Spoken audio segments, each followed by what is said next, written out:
You prepare the place before the thing even arrives. That's why I went and bought the boy clothes for my son before Camille was even pregnant. That's why I put the urinal on the wall before he even came about. Because I said, if I really believe he's gonna come, then I'm gonna prepare a place beforehand. And I think when you got that kind of mentality, it's just a difference making how you move. Because you're no longer hoping and wishing, now you are expecting it, just like you said earlier, E. This week, our show is brought to you by our partner in crime, Organifi. Organifi is an organic superfood supplement line that makes quality, trusted nutrition convenient and accessible. Their most popular product, green juice, can supercharge your life, restore that glow, and help you feel decades younger in just 30 seconds per day without having to worry about shopping for ingredients, mixing and blending them, and then cleaning up afterwards. All ingredients are USDA organic, vegan-friendly, and made without GMO ingredients, gluten, or soy. Where else can you get superfoods like chlorella, moringa, spirulina, wheatgrass, ashwagandha, and turmeric, just to name a few? So make sure you guys check it out at www.organifi.com/success. That's ORGANIFI.com/success. This episode of the Secrets to Success podcast is brought to you by Hellofresh. That's right, your #1 podcast meets America's #1 meal kit. Get pre-measured ingredients and mouth-watering seasonal recipes delivered right to your door, contact-free. HelloFresh lets you skip those trips to the grocery store and makes home cooking easy, fun, and affordable. And that's why it's America's #1 meal kit. Go to HelloFresh.com/12success and use the promo code 12success for 12 free meals, including free shipping. Again, go to HelloFresh.com/12success, that's the number 12, and use the same promo code 12success for 12 free meals, including free shipping. I wake up every single day. I am who I say I am, and I get what I get because I live in beast mode. Stop being gazelles. You're not average. You're not even good. You were born to be great. What's going on, world? Welcome to another edition of the Secret to Success podcast. I'm your host, CJ, joined live and in person by the Bayesian sensation, Mr. Carl Wesley Phillips. What's going on, Y'all give Carl a little hand clap, man. Come on. What's happening? I got Dr. King to my left, your right. Dr. King, what's happening? Viva la Mexico! Hey, feels good to be here. Extra one. And the good doctor, Dr. Thomas, right here in the building with us. Give it up for one more time for ET, y'all. For those of you listening, we have the Phenomenal Life crew. Give it up for yourselves one time. Listen, man, I said it last night at the dinner, but this wasn't easy getting this going in this type of climate, figuring out how to social distance and put the tables up and who's comfortable with what. And I think everybody's done an amazing job of just kind of going with the flow. And that's what I love about our people, man. We know what it is, and we're going to make the best out of any situation. And it's been a fantastic week. You guys have been awesome. It's been just a blessing to be up here in front of you guys all week. And we're looking forward to next year. We're going to Dominican Republic. And they said that, yeah, give it up for the DR. Come on, y'all gonna be there. And they said the resort is even nicer than this one. So I'm waiting to see, because I don't know about y'all, but this is the best resort I've ever been to. The staff, give it up for them one time. They've done an amazing job. So I know everybody wants to get to the beach and get to their excursions and all of that. So we're not gonna talk your head off, but there's a few things that, and I'll just build on what E talked about. E talked about confidence, right? And I was like, wow. And he was talking about, going to that next level with that confidence. And I want to hit it from a few angles, and I'm going to ask the fellas to touch on it. And I told Candace when she prayed, I can't give E the credit. I'm going to give Candace the credit. When she prayed, it just hit me. And most people don't have respect for the process. I talked about respecting small, but then there's another step, which is respecting the process. So somebody very close to my wife and I, decided that they were going to attempt to do the gastric bypass surgery. Everybody familiar with what that is? Yeah. Okay, good. The weight loss surgery, they shrink your stomach. And so she was excited about it. She was like, yo, we're about to get the gastric, you know what I'm saying, the whole nine. And they went to the doctor and were like, yo, I'm ready for the gastric. And the doctor was like, okay, you sure?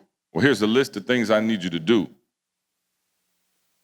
And it involved losing weight. And I just find, like, when they called and they were like, yo, I'm in here to lose weight. Like, if I could lose weight on my own, Right. I probably wouldn't be here. Right. And he told her, he said, no. There's a certain amount of weight I need you to lose in order to be ready for the thing that you think you want. And the process is twofold, mental and physical. And when I was thinking about it, I was like, wow. I spoke the other day, my first time speaking, I think I mentioned it, but 3,000 people and, just a ton of energy in the room, everything. I came off stage and I had to walk like through all 3,000 people dead to the back. And when you speak, you can see like which people like want to pick and choose their spots to talk to you. And it was a young man and he looked like he was in his late teens, 20s. Maul was there. And he stopped me and was like, yo, I know what you did with Toby. Yo, put me on, bruh. I said, put you on, what do you do? He said, I rap too.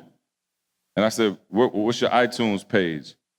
And he was like, nah, I ain't recorded nothing yet, but I'm nice. Right.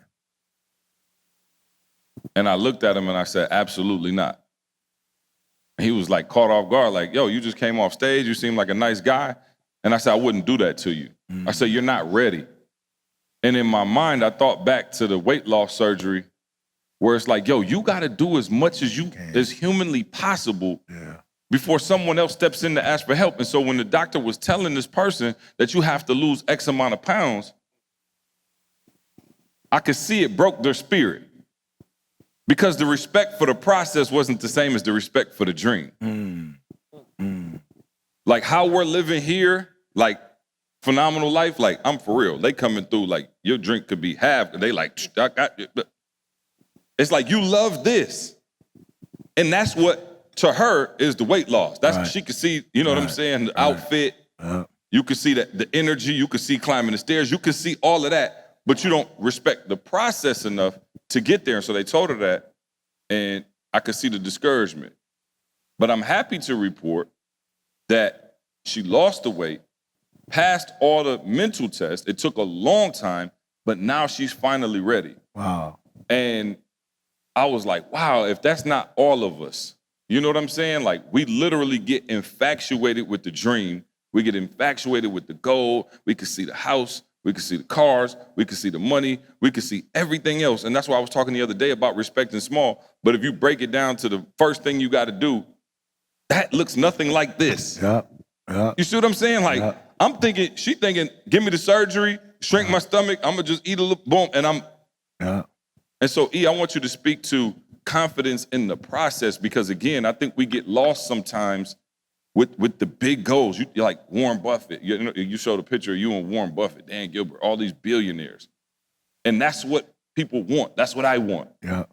But they don't necessarily want to wake up at 3 o'clock in the morning. They don't necessarily want to film TGIM every single week. This is episode what for us? 250. 279. Oh, 279. Yeah, 279. 279 straight weeks. Do you know how much go on and how many, somebody help me out, I'm not a mathematician. How many years is that? It's got to be like almost 5, if not 5 years. 5, right? 5 years every single week. You know how many times somebody was sick during that time? Somebody had family issues. Somebody had COVID up on this stage. Somebody tried to give me COVID on this stage. But in all seriousness, life was happening. But we still had confidence enough in the process. And I want you to break down that confidence. And I said it the other day, and I don't want to be redundant, but I talked about the process. And I said, we were talking about accountability and confidence and all of those things. And I said, well, we really only need accountability in the things we don't want to do. Absolutely. You know what I'm saying? Like we need, that's when you need accountability. Like nobody ever like, hey, hold me accountable to watch the game tonight. Right. Like you just shoot me a text around 7:30 when the Lakers start and be like, yo, watch that game. You know what I'm saying? Nobody did that. But I will have to tell you to do those things for something you don't want to do. Absolutely. You don't, hey, I know we're going to dinner tonight. I need you to hit that salad, though. Oh, no question. You got to tell me. You feel me? So I want to talk about, those two things in conjunction. But Let's talk about confidence in the process. Even when you don't see it, you talked a lot about faith today. And when you were in an abandoned building, when you were homeless, all of those things. And even when that pastor spoke that word to you, you were light years away from this. Yeah. And I think that's where most people, like I said, got the vision and the dream.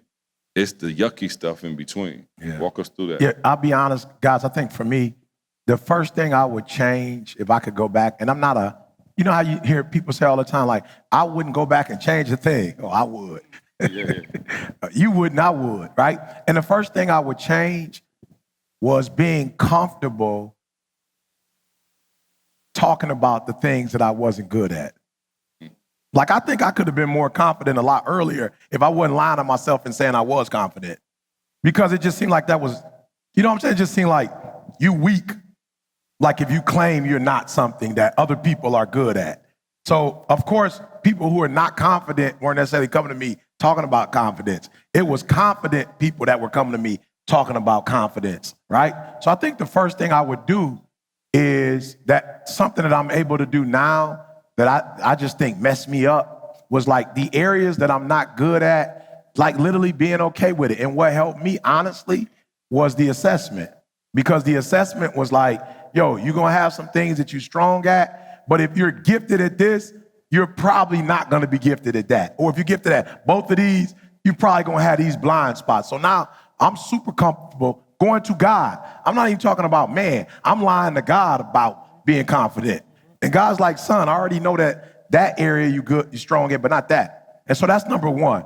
You know, if you're not a person that's confident, you should be comfortable saying, I just don't feel right about doing X, Y, and Z. So let's get to the root, right? Somebody called me the other day and was like, I'm struggling. Well, we had I think a session, and they were like, yo, I'm struggling with my drive. I was like, that's not possible. They was like, man, I'm struggling to do this and do that. I was like, that's not possible. No human procrastinates. The only reason you don't do it is because it's not important to you. Like anything, like you said, that's important to you, you have a drive for it. So me, I don't fast. Like that's not something that I can do no more. I used to fast in my teens, 20s, 30s. Like I go 14 days with no food, and I would just drink maybe a tea or water. Now I don't have that same discipline. But if you told me somebody was demon possessed or somebody, you know, had cancer or this kid was going through surgery, I promise you I could fast. I could fast for 21 days because I have a reason to do it. Now, I'm just being real. I just can't wake up on Tuesday. I've tried, and then Tuesday at 12:15, I'm eating something. And I was like, man, you was fasting. And then I'd be like, well, you already messed up, so don't even worry about it. Keep smashing. Keep smashing, and the next time, man, you can do better. But look, I'm being honest. I'm spiritual, but I struggle with it. But I don't struggle if it has a function or a purpose to it. So one of the things I want to share with you, and I've been saying it all week, the thing that you struggle with, if you could get on the other side of it, man, all your blessings are there. So what do I mean by that? When my mom was 17 years old when she got pregnant with me, the one thing my mom used to tell people is, I'll be honest with you, I don't know what I want to be, but I know what I don't want to be. You feel me? And what I want you to look at is, okay, I'm not the most confident person in the world, but I want you to look at all the things that you're going to miss out on not being confident and let that drive you, because that's what drives me. What drives me is, yo, when I'm operating in the spirit of confidence, man, I love the way people treat me. I used to hate the way people used to treat me when I have confidence. It's like we live in a world where people are so manipulative, you know, and so mean and so nasty and ugly. Like the average human, just to me, they just not going to just look out. So if you don't have confidence in yourself, I promise you, they will try to take advantage. Like as a speaker, there'll be people who will all day try to give me 10 grand when I charge 75 grand. But they'll try to like get over on me. But I realize when I say 75 grand in confidence, they don't go, well, we only got, I'm like, bro, I'm not interested in how much you have. That has nothing to do with me. I charge 7. Well, you charge, one dude hit me up. I loved it. He was so sweet with it. He was like, we got them 55 bands. We got your money for the travel. I'm going to call your agent. We looking to make it happen. I was like, bruh, you about 20,000 short. And he was like, but the last time you told me And I was like, send me the text when I told you that. I was like, bro, that was 2019. I done a Super Bowl commercial since then. So I just think. But you know what's crazy, E? And you're so right. And people know by your tone whether you're serious or not. Yep, they do. Like, and here's the crazy thing, because you don't have it, and because that's a lot of money for you, you project that on somebody else. I talked about, you know, like your kids may be swimming or something. Our guy, what did he say yesterday, y'all? He said people come through here and their kids want to jump off the cliff, and because they scared to do it, they'll tell their kids not to do it. Yeah. And they were like, yo, you projecting those fears on them. Yeah. And I would project my own fears and they could feel it. Like back when, like think about it, y'all. I was coming out of college. We started popping a little bit. We ain't made no money for years. And I got to book E's gigs. And I would be like, I remember E was like, yo, just tell him $7,500. Now, I couldn't get E to get out the bed for $7,500 now. But back then, that was a ton of money. Let's say that before that, we might only got $2,500. Yeah. And my man could tell by the way I said it, that's cap. I was on the phone. I was like, hey, so you know, you had a great convo the whole time, and then they all at the very end. All right, so what's the damage? I was like, let me find $100. He's like, sorry, bad connection. I was like, I'm 75, 750, 7,500. Yeah. Hello. He was like, we got 2,500. I said, sold. What's so crazy is, again, because in my own mind, not feeling like we're worthy of it, I've repelled the very thing I wanted. I promise you, I used to be so frustrated, y'all. This is the truth, and I'm just trying to give it to y'all real. Like, when E and I finally got to a certain level and we would go in these rooms, I realized that 95% of the dudes in here and the young ladies in here, they're just in here because they're confident. Yeah, that's it, bro. Like, no, I was waiting, like, you know, you think like Wizard of Oz, once you get behind the curtain, you like, oh, this is where this just like, they in there talking way over your head. I'm like, bro, look like he about dumb as a box of rocks, but got confidence out of this world. He had the confidence to ask for it. He living in a whole nother, how did this dude gonna call room service and end up with a whole fish and chips platter? I'm like, yo, they don't even have that on the menu. But his confidence just allows him to, you know what I'm saying? His confidence just got him like, yo, I'm gonna order what I want. Yeah. Again, there's people out there struggling with confidence, and talk to us about how to build it literally day by day, because it's not a process. Some of y'all, you heard the sermon, you geeked up, you fired up, you wrote it in your notebook, you're gonna go home, you're gonna try to just push the confidence button and it's not gonna work. How do you consciously work on it through the process? Well, I'll start with Maul. You got more confidence than me. And then you know what I'm saying? Then I give you my little 1, 2, 3 step. Yeah, so for me, confidence is a muscle. And I think people don't really see confidence as being a muscle. It's something that you build over time. I was just talking to my guys here from London just yesterday, and they were talking to me like, hey, Jamal, man, you got a phenomenal story. Man, you know, the story with your son. And I was just like, I said, man, what's so crazy is that, I mean, my son is here. Don't get me wrong. I love him like no other. But I miss the process of creating him. I had to, just talking to you guys yesterday, I had to sit back and I was like, man, in that process, I used to pray. I can't even count how many times I prayed, probably 100 times a day. But now that I realize them, my prayers like maybe 5 times a day. During that process, that's good, Maul. I was believing. I'm talking about a walk was just, my vision was even, all my senses was heightened because I was working towards something. But now that I got everything, my senses are not as strong right now. So I think a lot of people focus more on the end goal and you missing out on the actual process. That's when you're actually building that muscle. That's when you're actually losing that weight. That's the real gift. The gift was not when God blessed me with my son. The gift was when God blessed me with the confidence to believe that I was going to have one. And not just believe that I was going to have one, but actively work towards creating him. I told you the second he was created was not when Camille gave birth to him. It was when he was actually created in my mind. Yeah, I like that. So some of you you believe things when you realize that thing. But you don't realize that you already received that thing once you created in your mind. It's already real. You now have to go through the process to just bring it forward. Every time I work on a property, I promise you, the second I buy that property, it all is already finished in my mind. Now what I'm doing, I'm just going through the formalities, I'm going through the process, I'm putting the paint on the wall, I'm doing these things just so you can see that it exists now. In your mind. In your mind. So you can see in your mind now, but in my mind, when you see the person that built this beautiful resort, this thing was already built in his mind before it was actually realized or manifested in the natural.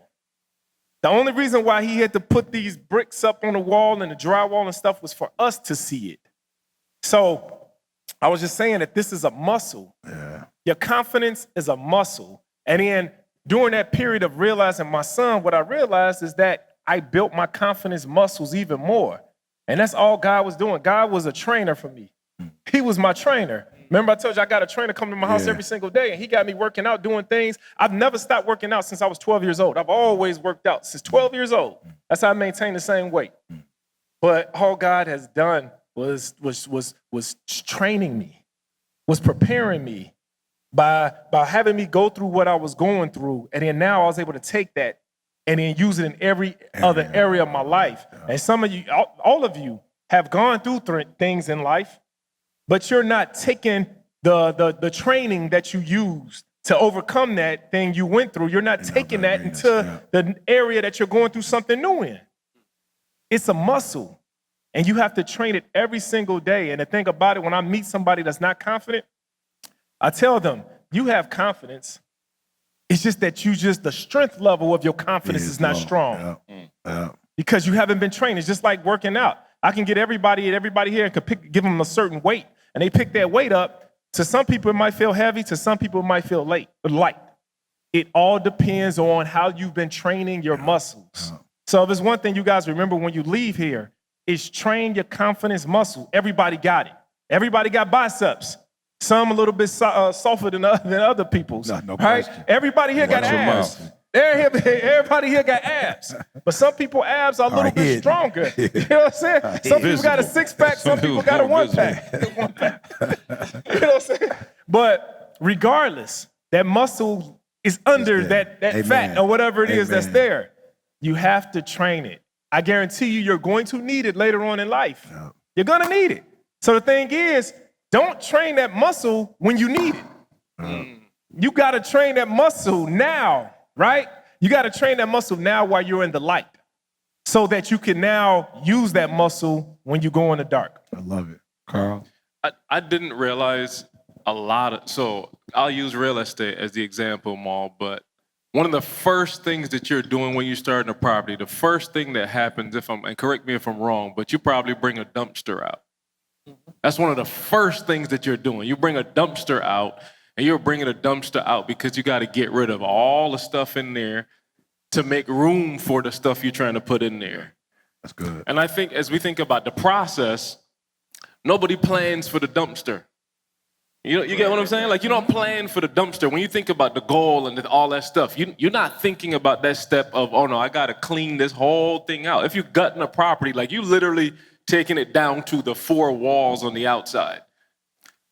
But if you're not thinking, and what I'm realizing about life is like everything we do is the same system. Like it's really a repeatable process. You could talk about weight loss, you could talk about real estate, you could talk about extreme execution. It's really systems that you're following. And a part of the system is getting rid of some stuff, finding the things that you need to pick up, repeat that, and do that for the rest of your life. And for so long, it's like you just said it, it's like we kind of like, we don't see the world as it is, we see the world as we are. And I'm realizing now, like I'm looking at the world the wrong way because I'm looking at the world more as though I'm only gonna be able to always pick up this amount of weight. You know what I'm saying? But no, if I make the room, if I follow the system, if I do the things, and again, this is right off of E's message today. Like it's almost like I'm an embarrassment to God if I'm not confident. Mm-hmm. Like that's like I'm sitting over here. I don't know if I was down behind the curtain, but I kind of hit a couple of times. It just hit the eye and like, woo, like I'm an embarrassment to God when I'm not confident. Like I'm an embarrassment to my wife, my kids, my parents. Like I'm an embarrassment. Like that's strong. So I'm looking at this now like, okay, Carl, in terms of the process, start. Right. Start. Get the dumpster. What do you need to leave here with? If you're listening to the podcast, you listening to it right now, like what do you need to like leave on the table, take it out, throw it somewhere, and then step one, like I'm really trying to figure out like all you got to do is think about step one. Don't get overwhelmed with it. Have the vision. You got to start there. Have the vision. But I'm telling y'all, step one is so magical. To Maul's point, like I want a son. It's so magical, right? Because all the things that you need to do kind of start falling into shape once step one begins. I have to get a dumpster. What do you do after a dumpster? Now you start thinking about putting stuff back in. You see what I'm saying? Mm-hmm. But until you do that, until you take the first step, it's like for real, try to bring the new couch in the first day you get the building. That's what we're doing. Right. You try to bring the furniture in the first day. Let's bring, oh man, I like the espresso. I'm gonna bring this machine. I'm gonna put it right here. Like it's a hot mess. But that's what we're trying to do when we try to go through the process like that. And I'm saying, no, the goal is step one, right? And step one doesn't move. And as soon as you get step one done, wait a minute, the next thing I have to do is actually call this person. I actually have to do this. And I'm telling y'all, we talked yesterday, like, man, Carl, your trajectory is here. My trajectory was I took step one. And step two came. I didn't have to make it up. Like literally, the uncertainty of not sure what to do was answered when I took step one. So when you talk about you're seeing my growth and my confidence, it's, this is the obvious next thing to do after I've done step 1, 2, 3. So I'm just learning process. I wanted to ask you this, E. When did you first set the goal for a Nobel Peace Prize?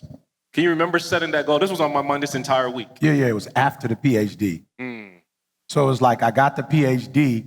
That's another thing to me, that what you said, Mar, that I think is deep. It's hard. You only need confidence if you're doing something. Like you don't need confidence if you're not doing nothing. And you definitely need it if you're doing something big. Like if you're not doing nothing big. And that's why I said a lot of us, we don't have confidence because we automatically only do things that we know we're capable of. And we steer away from things that we're not capable of. But I tell you, for me, and I should have preached about it, but the hardest thing for me in my life has been school. I hate school. It's the place where I've been most embarrassed, most teased, feel most inadequate. You know what I'm saying? Like, I was sitting there today as a 50-year-old. I think maybe Wednesday, it was some stuff on the screen that I could pronounce, but I had to stop and like, okay, what's that word? All right, stop. And I was like, boy, I'm 50. And I'm still like, when it comes to phonetics, I still struggle with it, right? So but when I was younger and I struggled, I would run from it because of the way it made me feel. It made me feel so inadequate. So I used to like doing stuff, Maul, but I don't need confidence for speaking. I do that. I need confidence for the stuff that I feel inadequate, right? So I remember there was a time I used to run. Now I'm like, yo, E, embrace it. Why?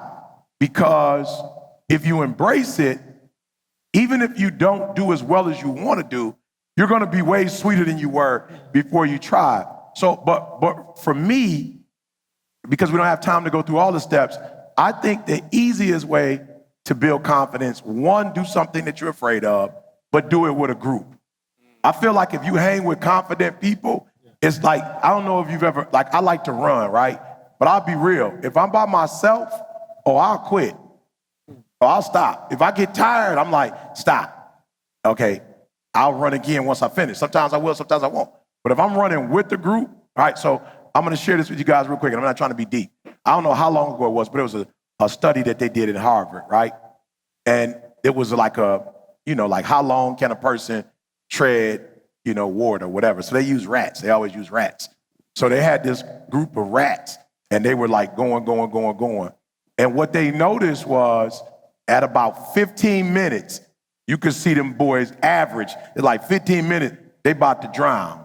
So they would take the rats out after the 15 minutes, let them rest, right? Then they put them back in, let them go again. Maul. So the first time, the most they could do, for real, studies at least, they say that like 15 minutes was the most they could do. So then they put them back again. How long do you think they were able to swim the second time when you put them in there? 30 minutes. 66 hours. 66 hours. And they said the reason they could do 66 hours, because the first time when they put them in, they were so afraid. But the second time they put them in, they had in the back of their mind that somebody was going to save them. So they could go longer when they thought they had hope, when they thought they had a savior, when they thought somebody was there to look out. So they're looking at it and they're like, oh, my man here, he going to get me, I'm good. But when they had to do it alone with nobody in there by themselves, 15 minutes was the most they could do. So I'm learning that when I hang with confident people, when I hang with people left side of the menu, it's easier for me because here go another human saying that it's possible. And hey, y'all, I feel like I got a little check mark because I did something and Maul was like, E, you did that? I was like, yeah. He was like, you got elliptical in your room? I was like, yeah. I was geeked that the person that taught me thought that was something special. I was like, you the one taught me that I can ask for whatever I want. And not only ask for it, Maul, I didn't ask for it hoping that they would put it in the room. Expect it. I asked for it knowing if we there 7 days, Didi gonna work out 6 days. If it's right next to her bed, she gonna get up and I know she just needs it close to. So it wasn't even a situation, because they was like, whatever. I was like, no. I need an elliptical because that's her tool of choice. She gonna do at least 60 minutes to 70 minutes on it. I need the elliptical. I need a TV boy so she can hit the TV. She gonna watch the TV, look at the ocean, and they did they put that joker exactly where I envisioned it to be. Yep. They put it exactly right there where she the beat, boom, everything. And guess what? She got on there, only part, I didn't know this part, she got on, I think it was a little bit after 8, and we finished what we were doing at 8. And I text her, and she's like, oh, no, I'm not opening up that. She had put the deadbolt on. I'm not opening the door for you. I'm working out right now. I'm like, what?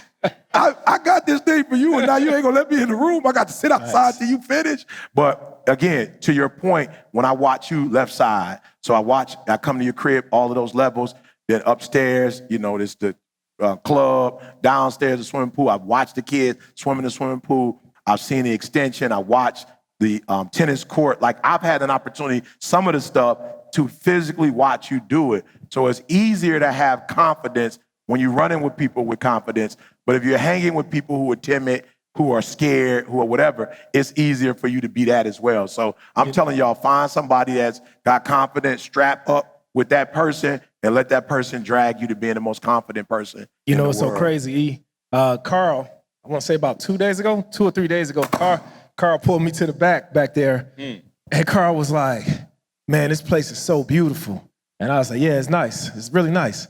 And then Carl was like, let me ask you a question. Whenever Carl do that, let me ask you a question. Right. You know it's about to be deep. He was like, somebody in your position, why don't you stay somewhere here for like a couple months out the year?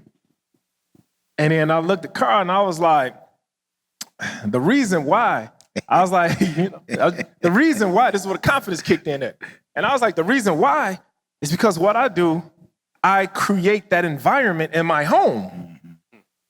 I was like, my wife should never go, I should never take my wife to a resort and then she in a bedroom like, man, this is great. I was like, look, my wife need to get more excited in our bedroom than she do at another place's bedroom. Hold up. Ain't that right, baby? Hold up. And so I was just like, I was like, so you talking about a couple months, that's 60 days. Yeah.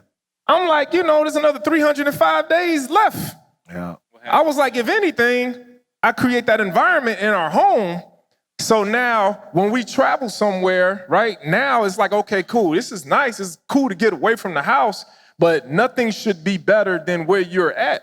So that confidence comes in that where it's like you have to create the environment that builds confidence. I have yet to go visit a resort that's got a better gym than the one we got at home. Wow. I have yet went to a resort that's got a warmer pool than the one we got inside of our house. Wow. What else can you create? Yeah. What kind of environment? Yeah. And so, my kids should go places, and I love it. My kids, and we got to remember, I was blue collar. They different now.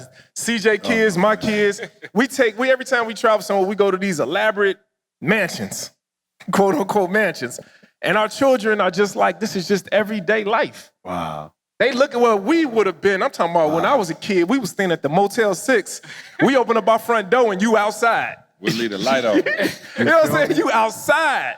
No room service. You got to go down to the lobby to get the continental breakfast. Right. Which I thought continental breakfast was bruh. like the thing. Bruh. I told you how we was at the Embassy Suites. Oh, man. I don't know why he just had a wad of tickets. He was like the dealer around, like, hey, look, everybody. Everybody get a ticket. No doubt. Free breakfast. Yeah. Yeah, but you got to create that environment. Like everybody should take. I don't come to resorts just to be like, oh man, I'm in a swimming pool. I take stuff from here. I already got 3 things that I'm about to take from here to my house. And then next thing you know, you look up a year later, 2 years later, 3 years later, you got your own resort at your house. So don't just do things just to do it. Yeah. Don't just connect with people just to connect. I promise y'all, I was not a speaker. I was not looking to be a speaker. It wasn't even on my radar. I was paying money to come see these guys. But the more and more I hang around them, for some reason, I can't put the mic down. I don't know. I don't know. And now, CJ never renovated a property. E never built a property. Carl, just look at this, man. This is an exposure thing. I'm over here speaking, doing keynotes now, and all 3 of these guys have done something in real estate. CJ just renovated his whole house in a matter of 2 months. Carl got 3 properties, about to flip one of them. E just built the house from the ground up in San Diego, renovating his other house in Michigan, doing a flip in Chicago, doing 19 other flips in Chicago. Huntsville, Alabama. About to build in Huntsville, Alabama. The confidence came from connecting with somebody that was already doing it. The confidence that came from me was connecting with the guy who taught the #1 motivational speaker, being connected to the #1 motivational speaker in the world. I'm supposed to be able to give at least 3 bars connected to this man that dropped so many jewels. I'm supposed to do this. You know, so who are you connected to? Hey, and now I got him uploading audio to Dropbox. He uploaded, he on Zoom. All out here learning technology now, y'all. Is Jay here? Jay, you got the book, my son book? Where's Jay? Shoot, did Jay leave? Somebody got it? I saw one. Okay. Would you bring it up here for me? Thank you. Well, I just got a text from Didi. What'd she say? Eric, you taking credit for the properties that I said, Maul said that, not me. Maul was the one. I'm sorry, Didi. Didi, it's you. Didi, it ain't him. It's you. That's true. That's true. I know we've talked about this before. Put the cap on. Yeah, that was Maul. I know we've talked about this before, but again, I wrote this book for my son because everybody was like, yo, you're going to be a basketball player or a football player. And of course, I was like, man, nobody was giving him any other options, so I wrote this book. And it's crazy because I think a lot of people's lack of confidence comes from not thinking they have a gift. They're valuing other people's gift more than their own. So Carl could easily look at me and be like, yo, see, when he get the mic and when they do the thing, he just go. He's so confident. But Carl would never stop to think that, yo, if I had to edit a TGIM, I'd be sweating bullets. And we're confident in what we repeatedly do. And I think, I said it before, I don't think there's such thing as a confident person. I think there's a such thing as somebody who's figured out what their gift is, mastered that, and the confidence exudes from that, and not worrying about what they don't have. So again, in the book, if you're the gorilla, you're the strongest person out there in the jungle. But yet, if you're judging yourself on your ability to jump or fly, you could look and go, oh, man. And how many of us do that? Right? We look at other people and we like, man, instead of looking at what do I have, how did you start looking at what you had? Because you went to college with bros who were like theologians and these dudes were deep. They came from private schools. And now you get there and you got to tap into, okay, what's mine? Like, I see what they're doing. And you said it. You saw them, they had their suits on. You know, they were well educated. They knew Black history on a whole nother level. How did you start saying, you know what? I'm cool. I'm a gorilla. I'm just going to smash out. Yeah, you know, first, man, it was I enjoyed, you know what I'm saying? Like, I enjoyed what I was doing. Like, and again, y'all, I wasn't allowed to speak in the beginning, so don't believe the hype. I was a hype man in the beginning. I was asked to knock on dorms, pass out flyers. But it was weird, even though they spoke and I didn't speak and I passed out flyers, I felt good about that. And I think to CJ's point, if you're not careful, you could feel good about something, but if others aren't affirming that, you could feel bad about the very thing you feel good about. So one of the things I did early in my professional life was I didn't look for affirmation outwardly when it came to speaking. I looked for it internally. Like I was never like what Irv thought about me or what Trey thought. I never was on that. I knew I felt good whether I was emceeing or passing out flyers. Like it was a sense of purpose for me. And I knew when I looked at Maslow's hierarchy of needs, like being in college, I was in education. So, of course, education / they give you psychology classes. And when I read that, it was like, yo, the highest level is not money. The highest level is self-actualization. Like the highest level is you figuring out what works for you. And I remember being on a college campus and dudes would say like, no disrespect, but they'd be like, E, you didn't say that right, or that's not a word or whatever. I promise y'all, I was so geeked to do what I love to do that I didn't even let that bother me. Like, I was like, maybe where you come from, saying things the right way is important, but where I come from, the words that you use are not as important as how you make people feel. That's where I come from. So I'm not, like, I respect your world. You got to say everything right. You got to spell everything right. But I don't come from that world. I come from a world where people want to be moved. So I think for me, I enjoyed it. And here's the other thing. And this was before internet came out, so I didn't have this pressure. But if 3 people came out to hear me speak, I would never go, yo, 50 people didn't come out. I would be geeked about the 3 people saying, that was fire. I'm like, bet. You know what I'm saying? I just got to take it and twist it and whatever. And before you know it, I made it into a game. I was like, yo, I'm not really getting a lot of opportunities to speak. Pucky's doing it, Trey doing it, Mason West is doing it, Eric Walsh is doing it. So I made a little game out of it. Like, yo, E, when you get a shot, kill him. Like when you get your chance, kill him. And every time I would get my opportunity, everybody would just be like, yo, bruh, you different. Like that ain't necessarily, like our swag, but like we feeling you. And then here's the other thing, guys. Man, you gotta love your world, right? And here's what I knew, and I can't explain this to y'all, but I knew in the late 80s, the early 90s, that hip hop was gonna take over. Like I can't explain it, but I knew the brand of speaking that I was doing one day was gonna be the biggest thing ever. I just knew, like, if you watch Kentucky Fried Chicken, they would have the Colonel, like doing the WAP. You know what I'm saying? Or they would have like hip hop, or you get on Southwest Airline and they would have their shorts on and a hat and they would be doing the safety thing, rapping to it. And I was like, ooh, this rap thing.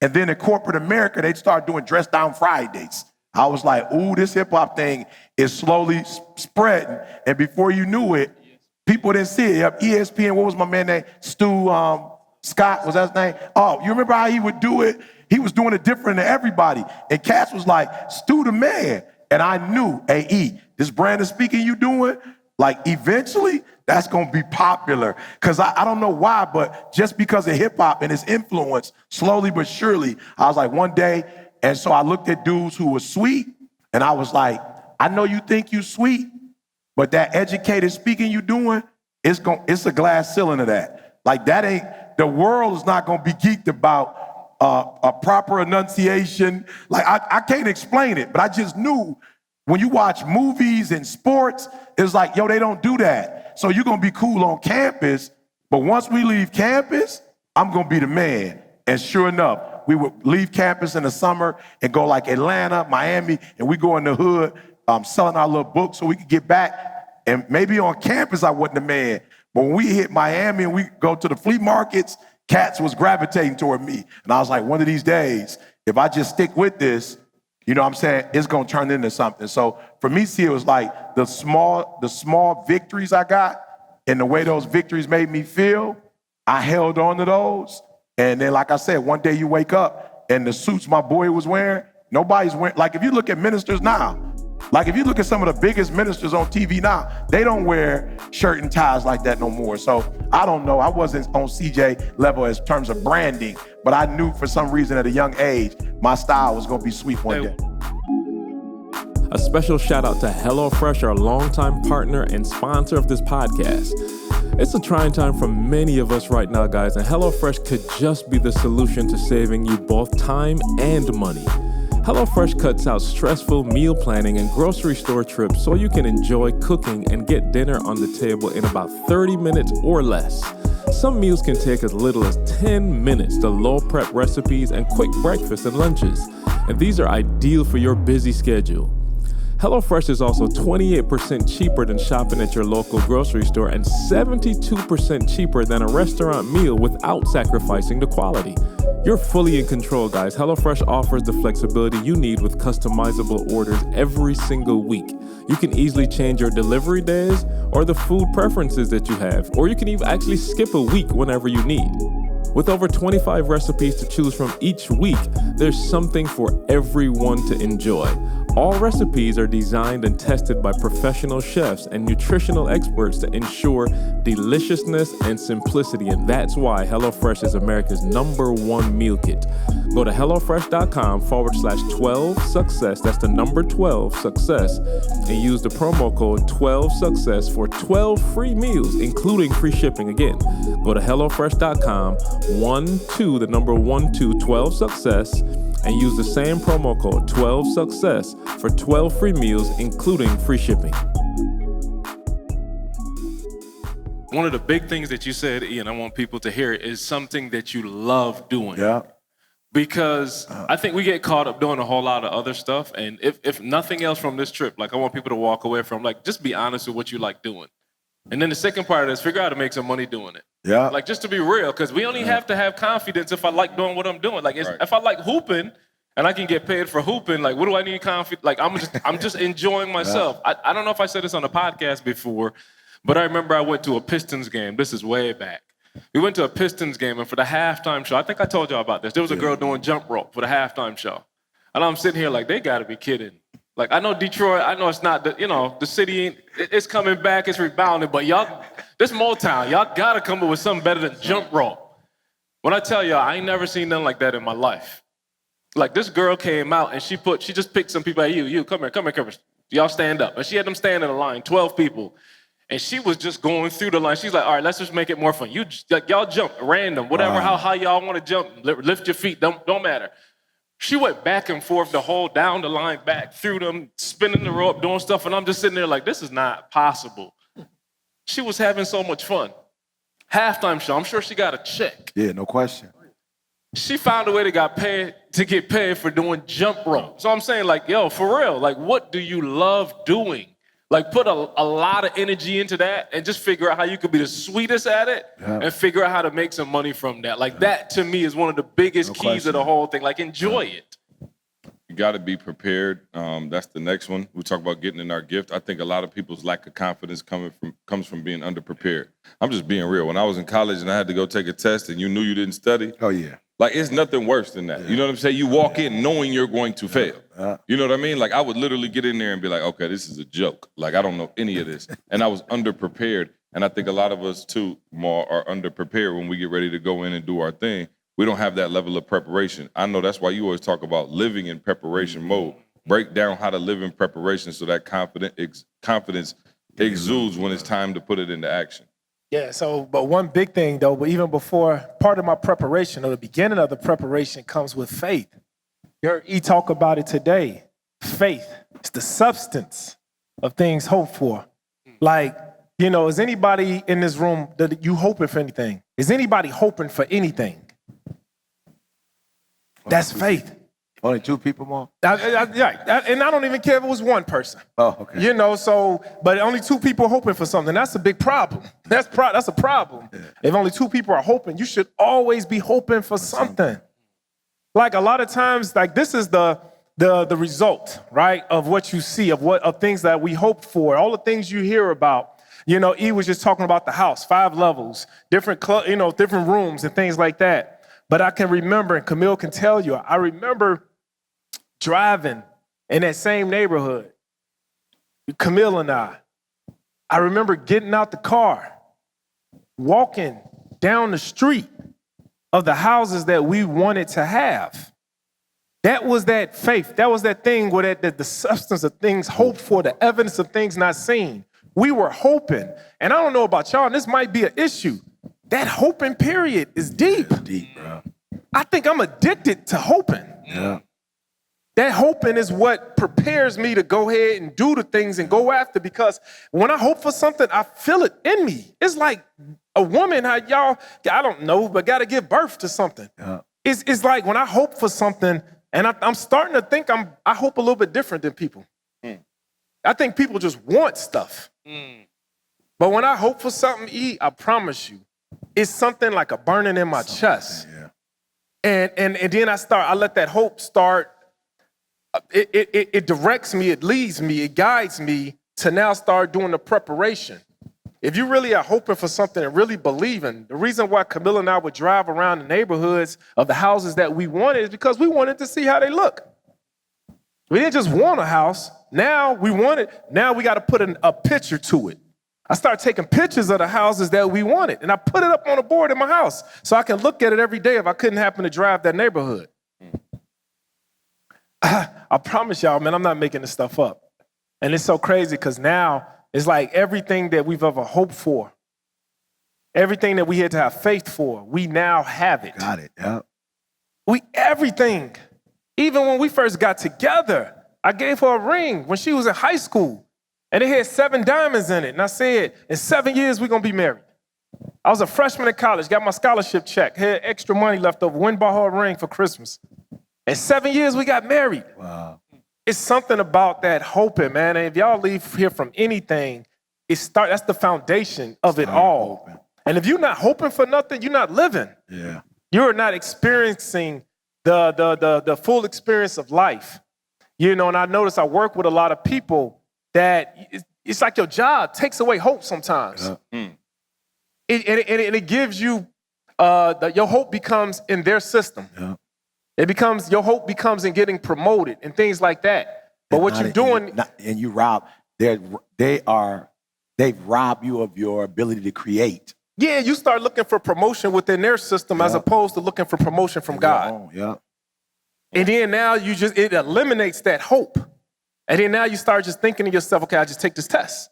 This test is going to get me promoted.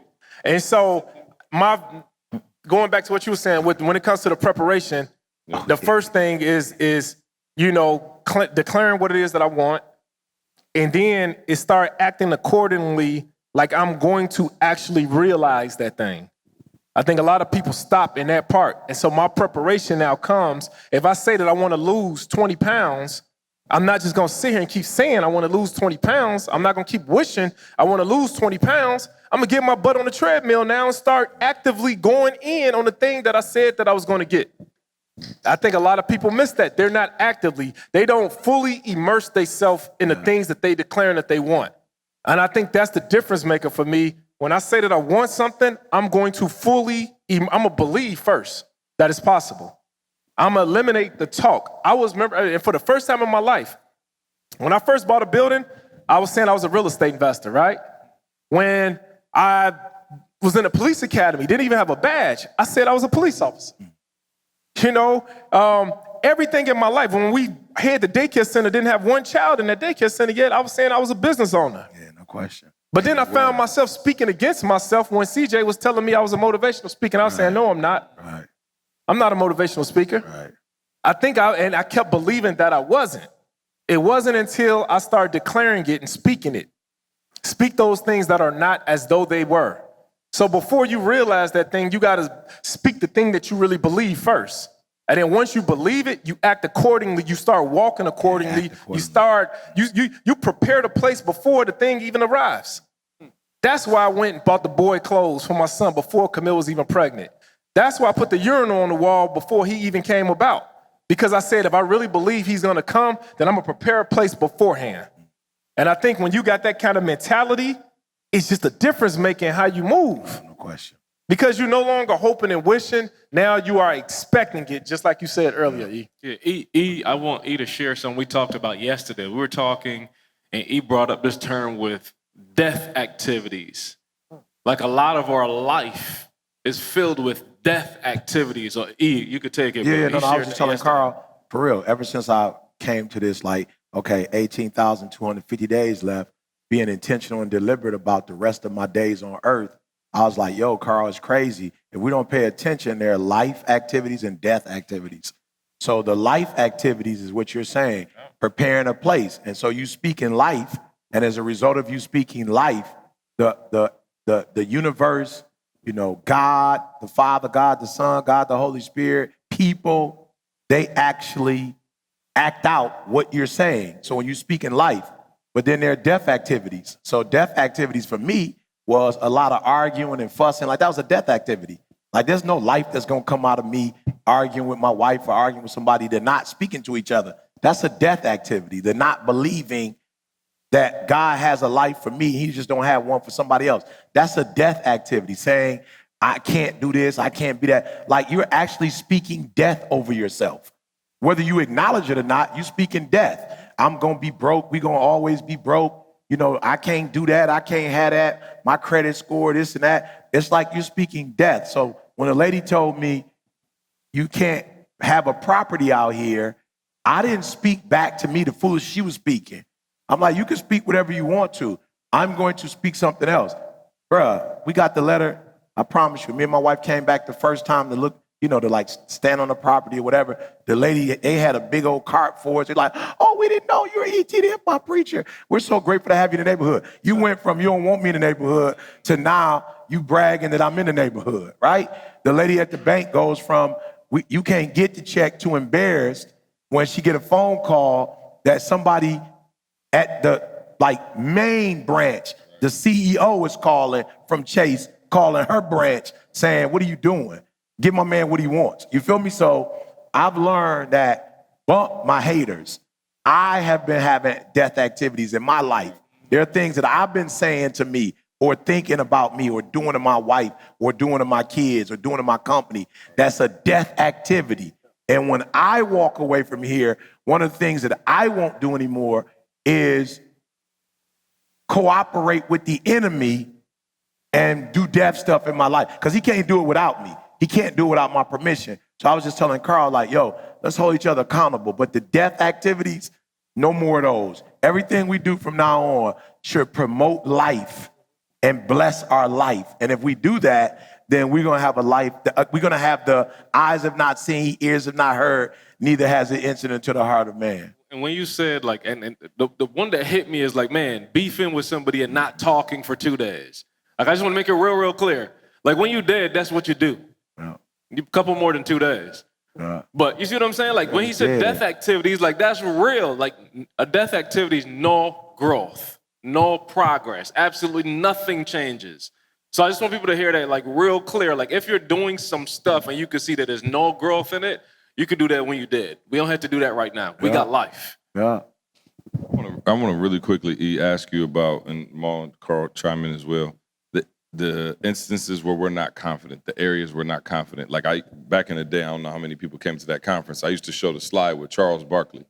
And you watch Charles Barkley play as a golfer, my man can't even barely get the ball off the ground. Literally can't get the ball off the ground. And then you see him playing basketball and he's dunking all over people. What area in your life are you working on confidence in? Because you see E on stage preaching, talking, doing what he does. He looks like the most confident human being. How much do we work on the confidence in those areas, or just do we focus on the confidence that we already have in our gifted areas? Well, I think you should first start with where you're gifted, right? I think you should start where you're gifted. But if you're around people who are confident in other areas, I think it's easier for you, with Jamal in the real estate. He put 20 years in. So by me working with Jamal, I don't necessarily have to put in 20. I wouldn't recommend people work on their weaknesses by themselves and they don't have no support. You feel me? So you look at academia. Well, why would I go after a master's and a PhD? Doggone it, we're in Lansing. We're in East Lansing. You know what I'm saying? We live and breathe Michigan State University. So it's I don't mind doing it. Why? Because I got a gang of people that's going to help me writing, gang of people that's going to hold me accountable. I got a gang of people who are going to continue to push me in that area because they know the benefits. So like I said, school is probably where I'm least confident. You know what I'm saying? Like I got to get up and read something. I'm like, whoa, you know what I'm saying? I used to try to read it before I got up, but now I'm like, nope, don't do that to yourself. Like don't, what's the word I'm looking for? It's like, not that I don't want to be prepared, Maul, but a part of that preparation is fear. Mm-hmm. So it's like, don't get up there and read it to the point where you're robotic. Right. You know, so for me, it's school C, but I got so many people around me that's helping me that it's just like, yo, go for it, E. Yeah, so just thinking of it, and it's crazy because, you know, a lot of y'all heard that I got a trainer now, right? Mm-hmm. My trainer, he's like 2-time Mr. Olympia, you know. It's not with bodybuilding, but as far as with just strength, powerlifting. And I always send CJ, like this guy always posting videos, and he just put up a bench press 1,005 pounds. He just put up a video. He just went over that now. He just put up another video of doing 1,020 pounds on a bench. And I was just sitting there like, bro, this is unreal. Yeah. And then he broke his arm twice. He got a metal plates in his arm, a titanium bone from the arm snapping with about 900 pounds, you know, he did like 4 years ago. And he was able to build back up all the way to over 1,025 pounds. And then when I was just talking to him about it, he was just like, you know, I was like, man, how do you do that? Like, how do you get to 1,025 pounds? And he was like, you don't get to 1,025 pounds by practicing benching 1,025 pounds. Hold up. He was like, you get there, and you get there by lifting. He got 45 pounds on each side. Then he'll do like another set where he maybe have 225. And he'll do 225 maybe 10 to 15 times. And then he'll do 315. I've been working out with him for 2-3 months, and I've never seen him lift 1,025 pounds. But what I have seen him do is always lifting the smaller weight. Right. And so he says his confidence to lift 1,025 pounds does not come from lifting 1,025 pounds. It comes from the everyday training and the everyday preparation of lifting lighter weight. And I think sometimes in your life, that's where your confidence comes in at. You looking for confidence in the thing that you're doing right now, but you're not remembering that all of the little things that you've done that led up to this point is what actually builds your confidence where you're at now. Can you break down, because you told me how he lifted 1,025 pounds, how he literally targets each muscle? Yep. So when he broke it down to me, he was like, you would think that to lift 1,025 pounds, I need to be working on my bench, my chest. But he was like, I work on all of the other muscles that's connected. So he says, in order to lift that amount of weight, you got to have a strong back. So he's constantly lifting doing different motions with light weight to build up different back muscles. He's doing shoulder muscles. He was telling me that, you know, even on leg day, he has his leg thigh muscles that's connected to help you push the weight off your chest. I'm just over here tripping out because I just thought that in order to lift 1,000 pounds, your arms, your shoulders, and your chest need to be a certain, you know, strength level. But he's like, no, bro. He's like, even with your ankles, all of that comes together and it helps push the 1,000 pounds. And I was just like, man, that's a message within itself, you know. And I look over my life now, you know, when I accomplish something and it's something to a high magnitude, I need every muscle fiber. That's it, Mom. I just can't rely on I got some pretty big arms. You know what I'm saying? I got some pretty. Got to get off one flex per episode. You know what I'm saying? I got to get that. I got to get him in. One flex per episode. You know, CJ not going to smile unless I flex in front of his head like this. So, you know, but it's not. Organifi. You know what I'm saying? Superfood green juice powder keeping. Well, no, it's not the arms. You know, it's not just one muscle. Yeah. And I think some of you guys, I know how it is. I've been there. You know, we go to the gym and we only want to do the chest, the arms, you know what I'm saying, and the abs. But we try to leave the legs out. But the thing is that depending on what you're trying to accomplish in life, you're gonna need the full body. You're going to need every single thing that you got. That's why you should right now start training every single muscle that you have in your life. Because something, I can promise you, something is going to happen in your life where it's going to be a heavier weight. And you're going to need all your muscle fibers to lift that thing up off of you. All right, so we good? I'm take some questions. All right, take a couple questions, and then we'll let y'all Let's get go. out of Anybody here. got any questions for the guys, panel? You know what I'm saying? Let's get this live experience going in the back. Can you use your preacher voice, or do we need a mic? We got him. I can get his preacher's voice. Go for it. Okay, go for it. So yes, I've been in for 6 years or 5 years. I'm on my last year now. So basically, where I'm trying to build to where I'm in that position where I can transform my vehicle from the military, that 9 to 5, to my business. But I hear you always saying, that 9 to 5 is something to keep. So I guess I'm in that where I don't know if I want to get out of that vehicle and go into a new vehicle, or just. Yeah, the way I've always looked at it, and I'm glad you used the word vehicles. How many actual vehicles do you have at your house? 3. You got 3 vehicles at your house, but you don't think you can keep 3 streams of income? So your job is a stream of income, is a vehicle, right? That's correct. You were saying transition, like you got to get rid of one vehicle in order to have another vehicle. I got 7 vehicles. I drive them all. Not the actual vehicles. I got 7 streams of income, right? And so when I was at the police department, that was considered like my hoopty. I treated that vehicle just the way it was, but real estate was like my Cadillac Escalade. So you can still have both if that's what you want to have. See, my destination told me that I needed, one vehicle wouldn't get me there. If you get rid of the military and then you get into real estate, you're going to now be living off of real estate. You're not going to be able to create another vehicle.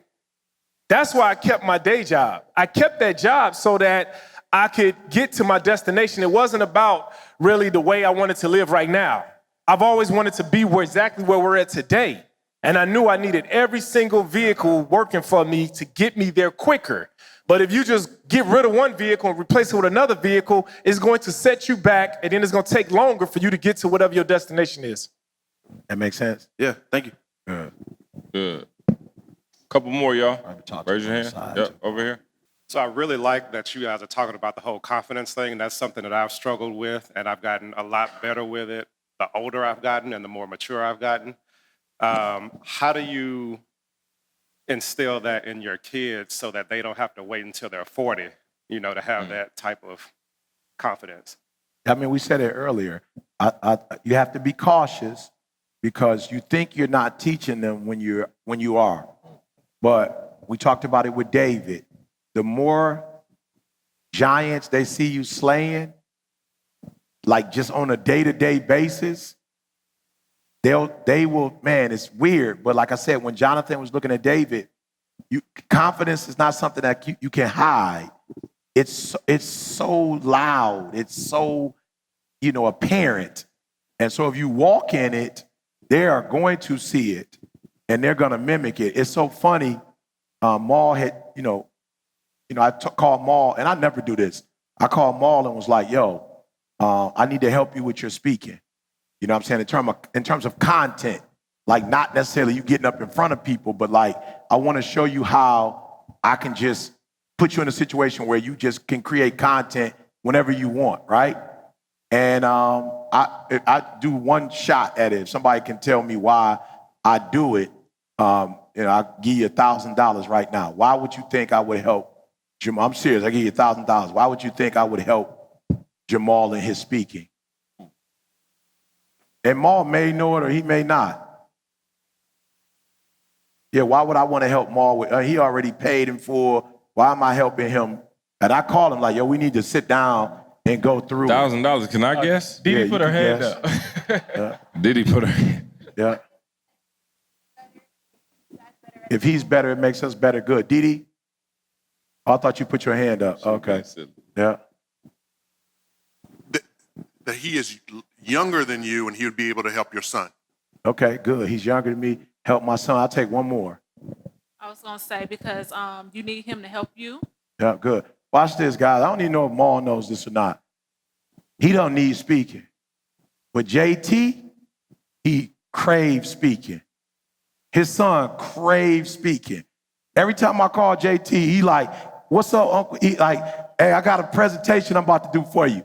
And he'll stop whatever. So I'm teaching Maul, because if Maul walk around speaking and Maul blow up as a speaker, JT gonna learn how to speak from his father quicker than he'll learn how to speak from me. So that's why I do it. So I'm like, yo, Maul, no, we gotta stop playing with it now. Because now I see you not trying to do it for one presentation, like you really serious about it. But your son, like, I don't know if he feeling real estate like he feeling speaking.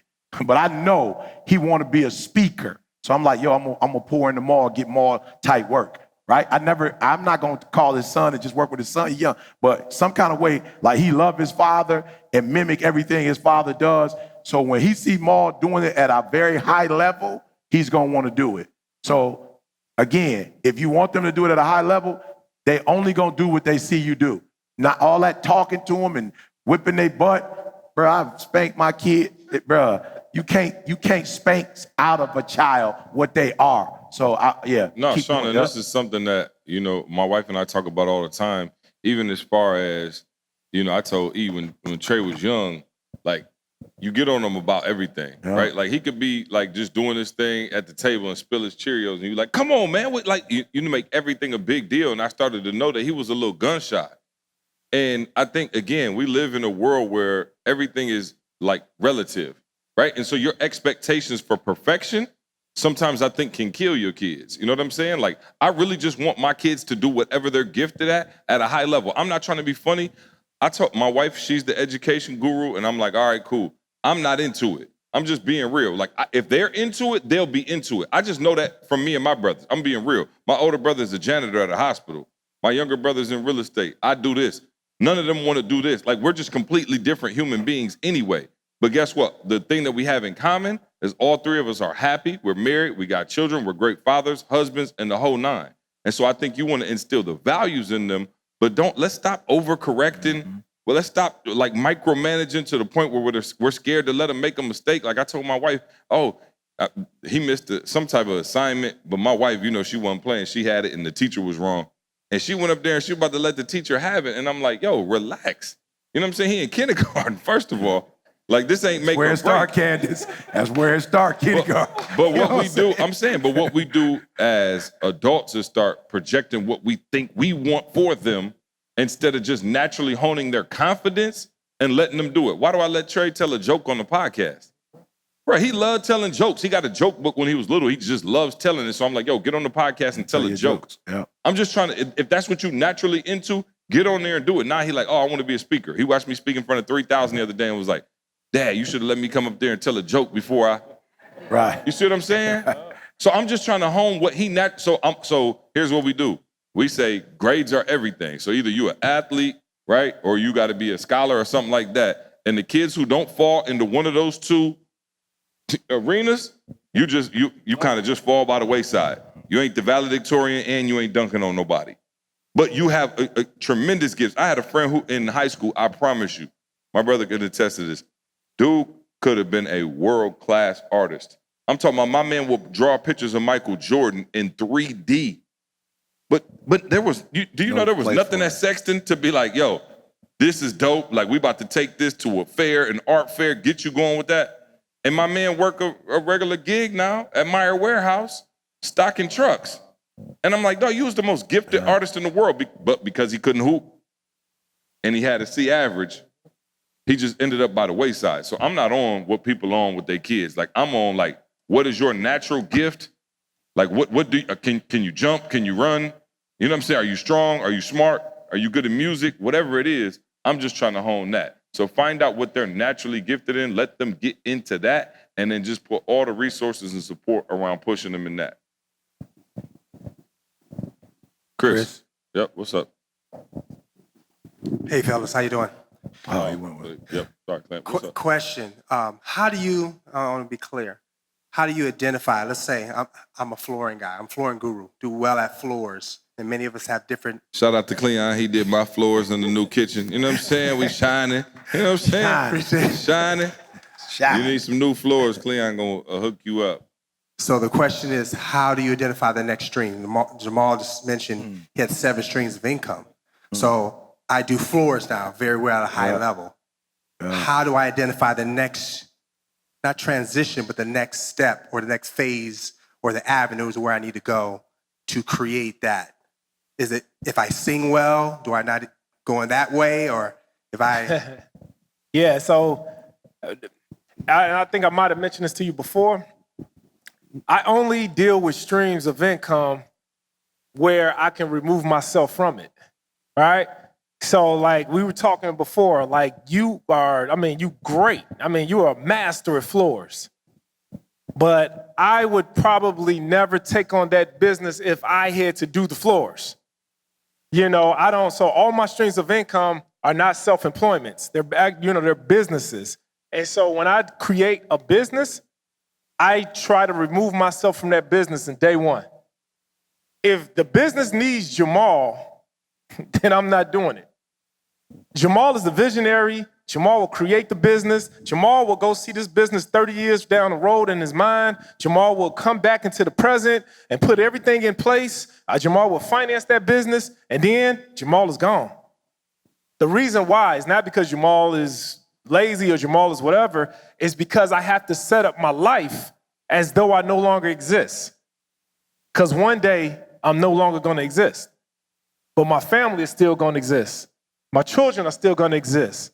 So every business is set up like I no longer exist so that my family can still exist with me being gone. Yeah, and let me say this to you, Cleon, as well. Okay. How do you determine which business is going to be? Oh, because you see it in your head beforehand. You figure out everything that needs to be done, everything that plays the part in that business, right? And then, so this is a question you should ask yourself when you start in any business. Right now, you're on vacation. You have, how many contractors you got out there making you money by doing floors? Right now, as we speak, it's 12 o'clock. How many people are working right now? 0. Yeah. If Tommy wasn't here, we might have about 87 security guards working right now as we speak. Every hour they work and I'm making money while sitting here talking to you. Today is Friday or Saturday? It's Saturday. Daycare is closed. But if it was Friday, I'd say we got children all over the city right now. And Camilla's sitting right here having a great time in Mexico. What other properties? Oh, the properties. I got people living in my properties right now as we speak. People cutting the grass right now. They're doing everything at these properties right now. And I'm here in Mexico with you right now. My book. That's an intellectual property. Right now, people buying the books. I look on here, about 7, 8 people bought the book while we've been sitting here talking. It's everything. The real estate course. Got about 10 people join the real estate course just yesterday. So while I'm sitting here, we're spending time with my wife, I am still create income. And like I said, it's not about me. It's that if something happens to me, every single thing I just named off is still going to bring in revenue and is going to take care of my family. There's no reason why, just because I get put in the grave, my kids' dreams, hopes, and wishes should go in the grave with me. Yeah, so let me say this to you as well. This is my experience, right? You need your Jonathan. That's why you got to pray for your Jonathan. Because David had the gift, but Jonathan opened up the doors for him. David didn't know how to become king. Jonathan knew because he was in the kingdom and he watched his father's move. So I don't know how to do multiple streams of nothing. I just know how to speak. My Jonathan is the one that said, we're going to start this business, we're going to start this business, we're going to start this business. And E, you do what you do, and I got you. So you have Jamals that just naturally know how to do it. Like they could see, he said he got a vision. I didn't have a vision. I just worked hard. But I prayed, and God brought me my Jonathan or my Jonathans. And they were like, E, you need to do this, you need to do that, you need to do that. So play this role. Like you play that, your role, and we'll use what you do to build whatever. So for some people, they just got it naturally. He got a vision. But for you, you don't have a vision like that. But what you can do, and you've already done it, whether you know it or not, by you doing the floors. Now remember, David wasn't killing Goliath, like David wasn't killing giants. David was playing the harp. You remember that's how he got into Saul's house, with the harp. You get in the house with doing floors. That's how you get in the house.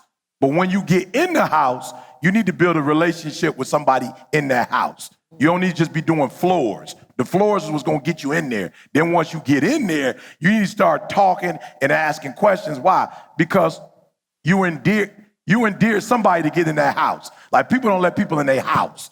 They just let you in their house and then in like sacred parts of their house, right? Because he just said it. Anybody else want to do floor? He could do your floors. So you go in with the mindset of the floor is not what I'm going in there to do.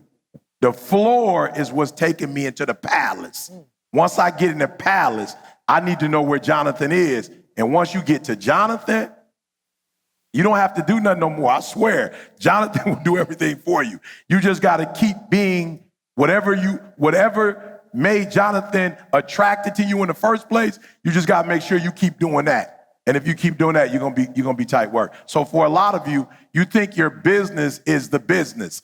Your business is going to open the door so you can start doing your real business.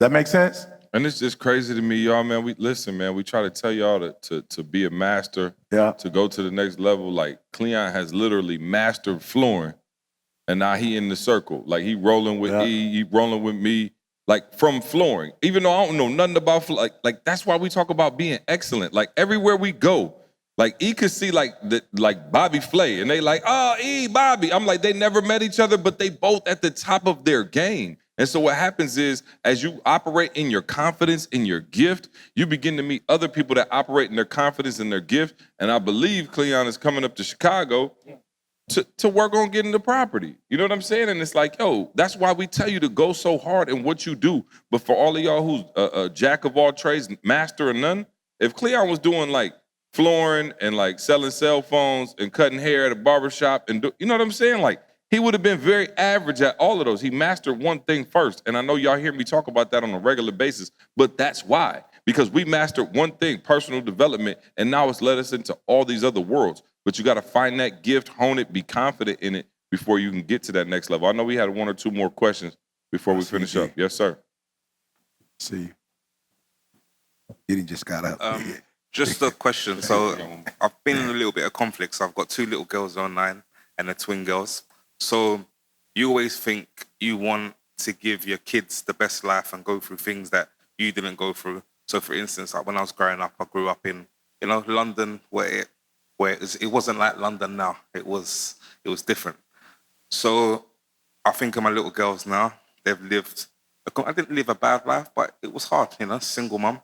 But I look at my girls' life now, completely different. We was walking and we saw someone that was homeless. And the first question they asked me, like, Daddy, why is he on the floor? Why is he sleeping there? What's happened? Why don't he go to his mum and dad? Or they've gone to their friend's house who lives in a flat who don't have a garden. Daddy, why haven't they got a garden? I don't understand. Or someone who hasn't got toys. Why don't their mum and dad just buy them toys? So it kind of just clicked a button for me thinking, okay, great. They have this private swimming and private tennis and they got a tutor that comes to their house. And then in 2 years' time, they're about to start private school. And they're going to this private school. It's on 75 acres. It's great. But, loads of football managers went there and, Eddie Hearn went there. And it's a great environment. But how do we get that balance that this is a great life that you created, but there's another side to it that they're going to not see a part of life that gave me that grind. So I don't want to go back to that. So let me say it to you. I tell people all the time, being homeless has not made me what I am. There's a lot of homeless people. They didn't become #1 motivational speaker in the world. You know what I'm saying? Homeless don't equal motivational speaking. You know what I'm saying?